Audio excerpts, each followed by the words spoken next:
एक बार फिर मैं मैथमेटिक्स क्लासेस में द मैथमेटिक्स क्लासेस में आप लोगों का स्वागत करते हैं। कल जैसा कि कल एक ही वीडियो डाले हैं। कल के वीडियो में हम आप लोगों को 11th मतलब कक्षा 11वीं का सिलेबस बताए थे, जो आपका पाठ्यक्रम क्या है और आपको पढ़ना क्या है, कितना यूनिट है और किस यूनिट से कितना मार्क्स पूछा जाता है, वो कल के वीडियो में हम बता देंगे। और आज है पहला यूनिट हम शुरू करेंगे, वो है आपको सेट्स एंड फंक्शंस, और उससे पूछा जाता है 29 नंबर का। तो देखिए, पहला यूनिट है सेट्स एंड फंक्शंस, और उसमें पहला चैप्टर है सेट पढ़ने के लिए। क्या है पहला चैप्टर? सेट्स। सेट्स हिंदी होता है समुच्चय।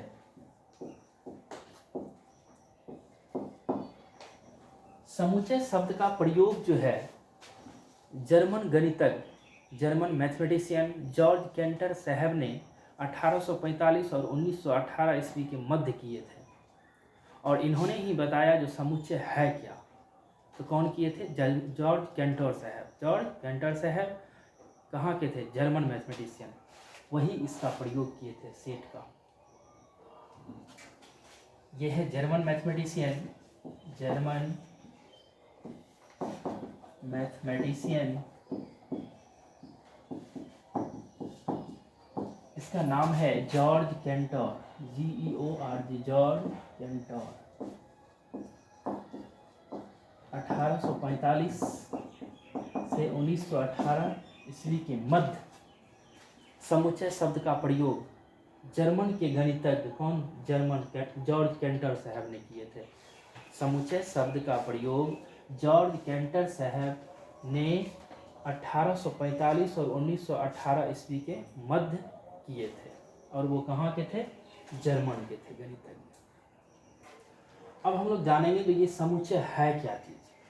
समुच्चय है क्या चीज? समुच्चय का मतलब होता है, जानिए, कभी जीवन में नहीं भूलिएगा समुच्चय के बारे में। समुच्चय होता है विभिन्न वस्तुओं का सुपरिभाषित संग्रह। विभिन्न वस्तुओं का सुपरिभाषित संग्रह, उसको क्या बोलेंगे? समुच्चय। अब यहाँ समझने वाली बात है, और आप लोग समझते होंगे, जो विभिन्न वस्तु का मतलब होता है जो अलग अलग होता है, समान नहीं होगा, उसको बोलेंगे विभिन्न वस्तु। सुपरिभाषित संग्रह, संग्रह का मतलब होता है एक जगह। सुपरिभाषित का मतलब होता है जिसका मापदंड होता है या जिसमें एक विशेष गुण होती है, उसको बोलते हैं सुपरिभाषित। तो जहाँ सुपरिभाषित वस्तु का संग्रह होगा तो उसको हम लोग क्या बोलेंगे? सेट बोलेंगे। जैसे एक एग्जाम्पल देखिए, हम बताते हैं। सुपरिभाषित के बारे में समझिए। सुपरिभाषित का मतलब एक विशेष गुण या मापदंड, उसी को बोलते हैं सुपरिभाषित। जैसे हम बोलते हैं अंग्रेजी वर्णमाला के स्वर का समूह, तो अंग्रेजी वर्णमाला का जो स्वर होता है, वोवेल्स होता है, वो होता है AEIOU। क्या यह AEIOU कभी जीवन में बदलेगा? कभी नहीं बदलेगा। ये सत्य है, ये निश्चित है, ये कभी नहीं बदलेगा। एक विशेष गुण हो गया, ये वोवेल है अंग्रेजी वर्णमाला का, और ये कभी नहीं बदलेगा। तो यही हो गया मापदंड, और यही हो गया सुपरिभाषित, एक विशेष गुण। इस तरह के संग्रह को हम लोग सेट बोलेंगे। जैसे कि कहेगा अंग्रेजी वर्णमाला के अक्षरों का संग्रह, ए से लेके जेड तक, टोटल लेटर डिफरेंट होता है। कभी जीवन में ए को आप बी नहीं कर सकते हैं, बी को सी नहीं कर सकते हैं, टोटल लेटर डिफरेंट है, वो एक मापदंड है। तो इस तरह के संग्रह को हम सेट बोलेंगे। अब ऐसा एग्जाम्पल देते हैं जो सेट नहीं होगा। जैसे कोई कह देगा पृथ्वी पर उपस्थित मोटे बालकों का संग्रह। मोटे बालकों का संग्रह, कोई जरूरी नहीं है जो आज मोटा है वो कल भी मोटा रहेगा, ये कोई निश्चित है? जैसे अंग्रेजी वर्णमाला का स्वर फिक्स है AEIOU, आप पढ़िए, आपके बाल बच्चा पढ़ेंगे, आपके परदादा दादी कोई भी पढ़ेंगे, तो वो AEIOU स्वर ही रहेगा। तो आज के डेट में जो मोटा है, क्या जरूरी है वो कल भी मोटा रहेगा? क्या वो जन्म लिया था तब भी मोटा था? ऐसा नहीं होता है। तो इस तरह के स्टेटमेंट को, इस तरह के कथन को हम सेट नहीं बोलेंगे।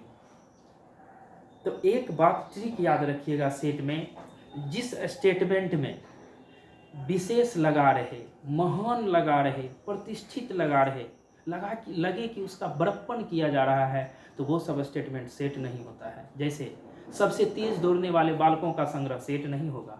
सबसे तेज दौड़ने वाला बालक इस धरती पर कौन है, इसके बारे में कोई मापदंड नहीं है। आप भी दौड़ सकते हैं, हम भी दौड़ सकते हैं, मेहनत करने के बाद कोई भी दौड़ सकता है। कोई मापदंड है? कहेगा सबसे प्रतिष्ठित व्यक्तियों का संग्रह, सबसे प्रतिष्ठित व्यक्तियों का संग्रह। अब प्रतिष्ठित व्यक्ति कौन है इसका कोई मापदंड नहीं है, कोई भी हो सकता है। तो याद रखिएगा, सेठ के लिए कभी जीवन में सेठ का सवाल आपसे मतलब नहीं बनेगा, ऐसा हो ही नहीं सकता, वो बनेगा। तो स्टेटमेंट को पढ़िए, जिसमें लगा रहेगा सबसे महान, सबसे प्रतिष्ठित, सबसे व्याख्याता, एकदम लगे कि उसका गुणगान कर रहा है, तो वो सेठ नहीं होगा।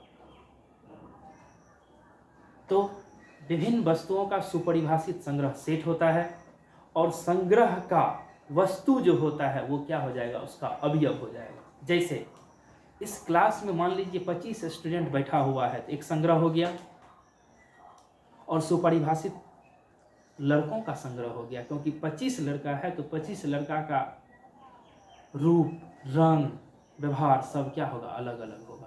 तो ये एक विशेष गुण हुआ। तो इस तरह के संग्रह को हम लोग सेट बोलेंगे। जैसे आप एकाएक रोड पर चलते हैं, चलते चलते देखते होंगे भीड़ लग जाती है।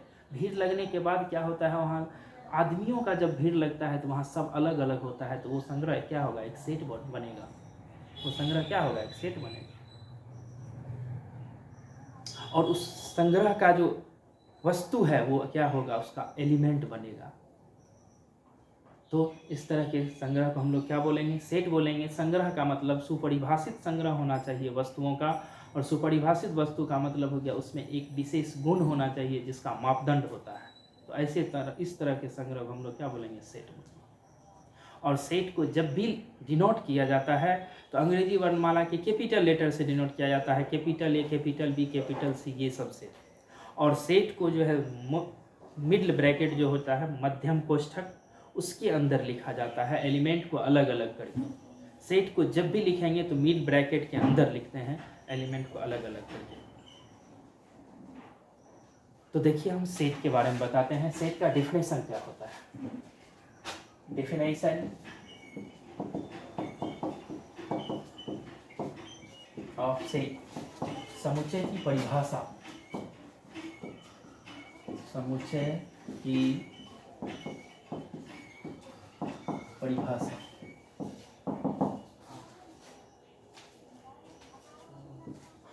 A collection of well-defined, distinct objects is called a set। लिखे हैं, एक collection of well defined distinct objects is called a set. Collection संग्रह होता है। संग्रह का मतलब होता है जैसे पैसों का संग्रह होता है, धन का संग्रह होता है, इकट्ठा होना, एकत्रित होगा, एक जगह पर रखना, वो क्या होता है, एक संग्रह होता है। तो ये कलेक्शन, अगर वर्ड प्रॉब्लम है थोड़ा देखिए, कलेक्शन होता है संग्रह, कलेक्ट करना, कलेक्ट से ही कलेक्शन बना है, ये होता है संग्रह। वेल डिफाइंड जो होता है ये होता है सुपरिभाषित।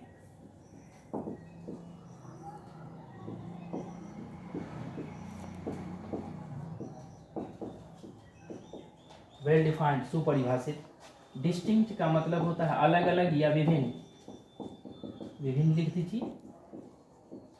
डिस्टिंक्ट का मतलब अलग अलग या विभिन्न। ऑब्जेक्ट्स होता है वस्तुएं, ऑब्जेक्ट्स क्या होता है, वस्तुएं,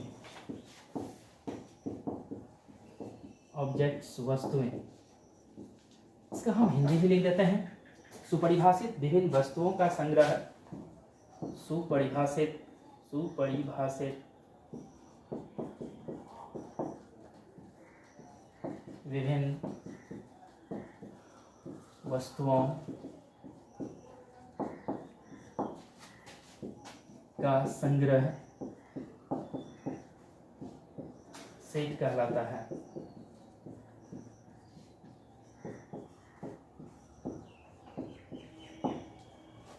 संग्रह का वस्तु समुच्चय का अवयव कहलाता है या तत्व कहलाता है। संग्रह का वस्तु, संग्रह का वस्तु, सेट का एलिमेंट, एलिमेंट यहाँ तत्व, तत्व का मतलब अवयव समझना है, या मेंबर, सदस्य, सदस्य बोलिए या अवयव बोलिए।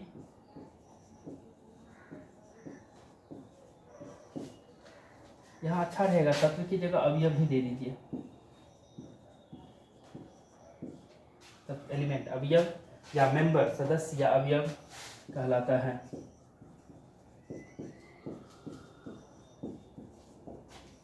संग्रह जैसे ही होगा तो या तो धन का संग्रह हो सकता है या पैसों का संग्रह हो सकता है। जैसे 2 टका का सिक्का है, 5 टका का सिक्का है, 10 टका का मतलब है, 20 टका का है, 100 रुपया का है, 500 रुपया का है। तो डिफरेंट हुआ कि नहीं हुआ? तो उसका जो हो जाएगा वो 2 टकिया, 5 टकिया, 10 टकिया, 20 टकिया नमड़ी, वो उसका क्या हो गया? एलिमेंट हो गया या मेंबर हो गया। जैसे आप लोग इस कक्षा में बैठे हुए हैं, 25 स्टूडेंट या 100 स्टूडेंट बैठा हुआ है, तो संग्रह हो गया 100 का, लेकिन 100 स्टूडेंट जो है वो 100 स्टूडेंट उसका क्या हो जाएगा? एलिमेंट या मेंबर हो जाएगा। कोई दिक्कत एलिमेंट या मेंबर में? जैसे अंग्रेजी वर्णमाला का लेटर हो जाता है आपको 26 लेटर, तो 26 लेटर को एक जगह एकत्रित करेंगे तो वो संग्रह बनेगा, लेकिन उसका जो 2600 लेटर है वो क्या बनेगा? एक एलिमेंट है। किसका? सेट का। तो अभी जो आपने सीखा वो सेट के बारे में, सेट क्या है और उसका एलिमेंट क्या होता है। ठीक, लिखो, समझ गए सेट क्या है। कोई भी स्टेटमेंट देखिएगा उसको तुरंत पहचान लीजिएगा ये सेट होगा कि सेट नहीं होगा। इसके लिए एक ट्रिक है, उसको याद रखिएगा। वैसे ट्रिक क्या? जिसमें एक निश्चित गुण होगी वो आपको सेट होगा, जिसमें एक निश्चित गुण नहीं होगी वो सेट नहीं होगा। जैसे कहेगा सबसे तेज पढ़ने वाले बालकों का संग्रह, ये निश्चित गुण नहीं है, कोई भी तेज हो सकता है। आप मेहनत कीजिएगा, आप तेज हो जाइएगा। तो जो में जिसमें निश्चित गुण नहीं होगा वो सेट नहीं होगा। तो कुछ देखिए, हम लिखाते हैं, ट्रिक है।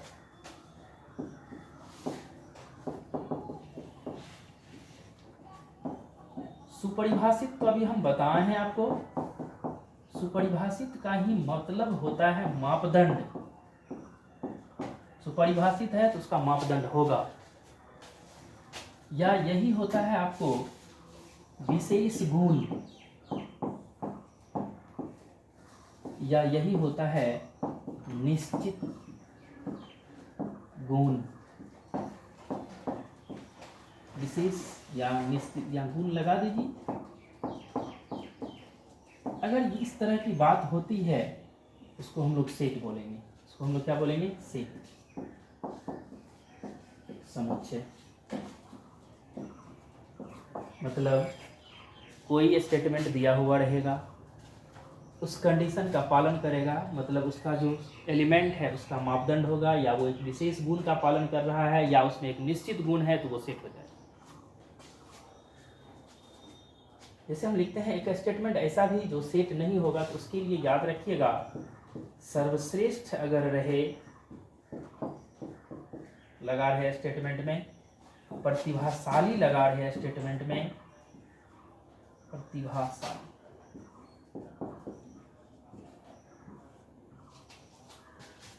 सबसे, जैसे सबसे तेज, सबसे महान, सबसे गुणगान, ये सब रहेगा तो वो सेट नहीं होगा। प्रतिष्ठित,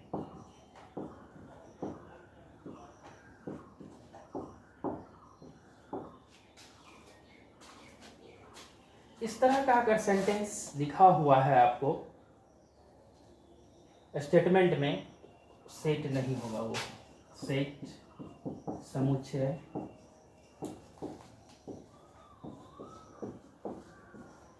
नहीं होगा। जैसे सबसे महान व्यक्तियों का संग्रह आ गया ना, सबसे उसमें नहीं होगा सेट। सबसे तेज दौड़ने वाले बालकों का संग्रह आ गया ना, सबसे तेज नहीं होगा सेट। सर्वश्रेष्ठ व्यक्तियों का संग्रह नहीं होगा। प्रतिभाशाली लेखकों का संग्रह नहीं होगा। तो मतलब जिस स्टेटमेंट में लगे कि उसका एकदम गुणगान हो रहा है, उसका कोई निश्चित गुण नहीं है, वो बदल भी सकता है, तो वो सेट नहीं होगा। जिसमें एक निश्चित गुण होगा वो क्या हो जाएगा? सेट हो जाएगा। और जानिए, सेट को जब भी लिखते हैं तो मिडल ब्रैकेट के अंदर उसके एलिमेंट को अलग अलग करके कोमा के माध्यम से लिखा जाता है। सेट को मिडल ब्रैकेट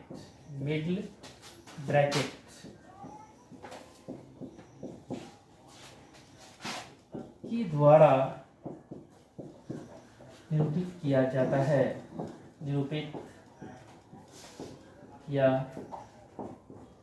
है, साथ ही इसे अंग्रेजी वर्णमाला, मतलब सेट को अंग्रेजी वर्णमाला कि बड़े अक्षरों जैसे capital A, capital B, capital C, Z द्वारा सूचित किया जाता है,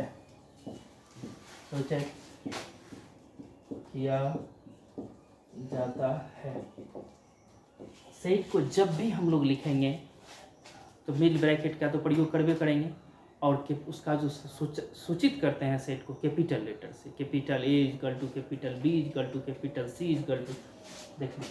और स्मॉल लेटर जो होता है, small a, small b, small c, वो उसका एलिमेंट होता है। Small letter small a, small b, small c, उसका उस सेट का क्या होता है, एलिमेंट होता है। कभी भी सेट को स्मॉल लेटर में निरूपित नहीं किया जाता है। अब हम बताएंगे आखिर कोई सेट है तो उसका एलिमेंट कौन सा होगा। तो वो तो भाषा में बोले थे, जो संग्रह का जो वस्तु होगा वो क्या होगा, एलिमेंट या मेंबर होगा। अब हम आप एक एग्जाम्पल से बताएंगे जो कौन आखिर उसका एलिमेंट है, कौन उसका एलिमेंट नहीं है, उसको बताएंगे। फिलहाल इसको लिखिए।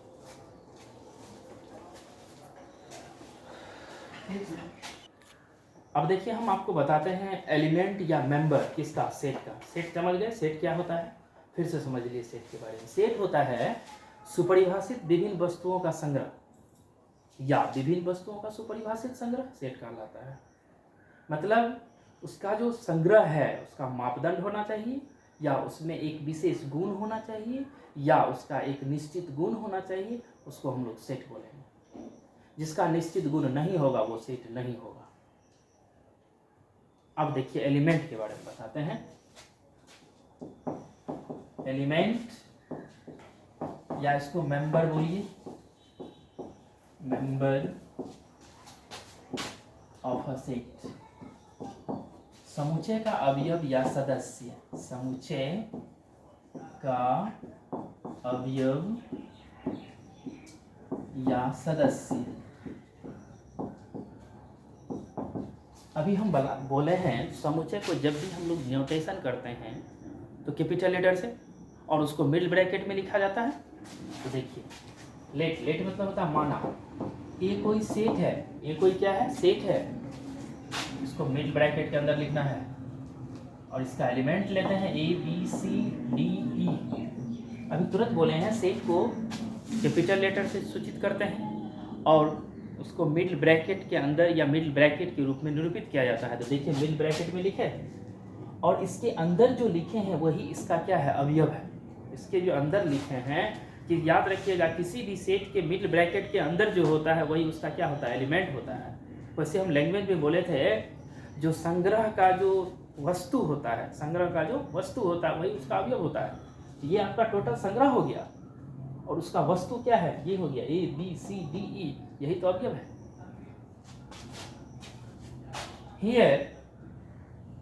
हियर मतलब यहाँ small a, small b, small c, small d, small e set A का अवयव या सदस्य है। तो पूछेगा F क्या इसका सदस्य है, जो उसमें है ही नहीं तो वो सदस्य कहाँ से। जो मेरे यहाँ पढ़ने के लिए आएगा, जो मेरा स्टूडेंट होगा उसी को ना हम स्टूडेंट बोलेंगे। जो मेरे यहाँ नहीं आएगा क्या मैं उसको स्टूडेंट अपना बनाऊंगा, नहीं। उसी तरह से जो इसमें रहेगा वो उसका एलिमेंट है, जो उसमें नहीं है वो एलिमेंट नहीं है। बट लेकिन F G आदि ये सब सेट ए का एलिमेंट नहीं है, सेट ए का एलिमेंट नहीं है। अगर इसको इसमें दे देंगे तो हो जाएगा, जो संग्रह में रहेगा वो एलिमेंट होगा, जो नहीं है वो एलिमेंट नहीं है। तो ये एलिमेंट के बारे में आपको बताया। कोई दिक्कत है बताइए एलिमेंट के बारे में। अब हम कुछ बताएंगे सिंबल के बारे में, संकेत काफ़ी इंपॉर्टेंट है चैप्टर सेट में, वो सिंबल बार बार उसका यूज होगा, अभी हम बताएंगे उस सिंबल के बारे में। अब कुछ हम सिंबल के बारे में बताएंगे, काफ़ी इंपॉर्टेंट है और बार बार इसका यूज होगा सेट में। सेट में क्या और भी हो, कहीं भी हो सकता है इसका यूज।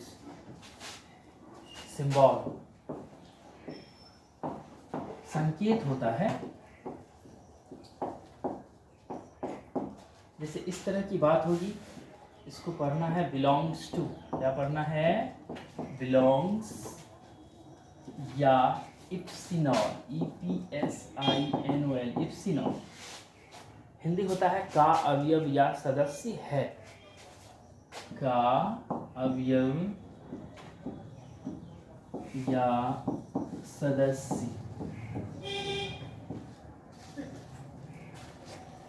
ऐसे रहेगा, कहीं देखते होंगे जब मार्केट निकलते होंगे तो देखिएगा बोर्ड जो बना हुआ होता है साइन बोर्ड, उस पर ये साइन रहता है।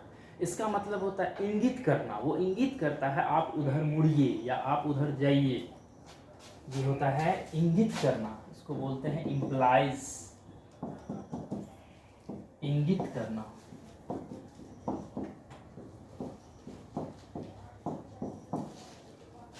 एग्जाम्पल में जैसे हम लिखते हैं एग्जाम्पल,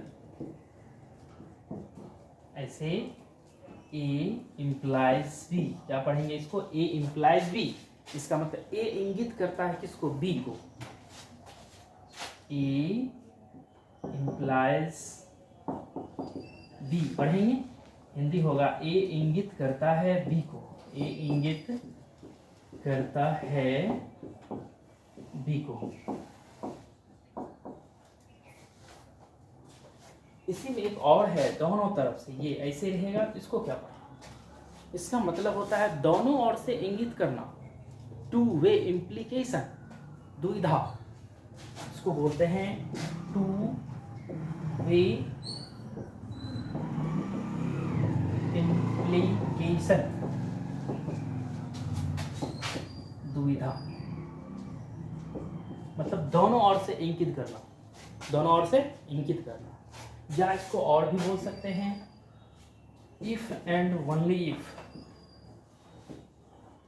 ओनली इफ।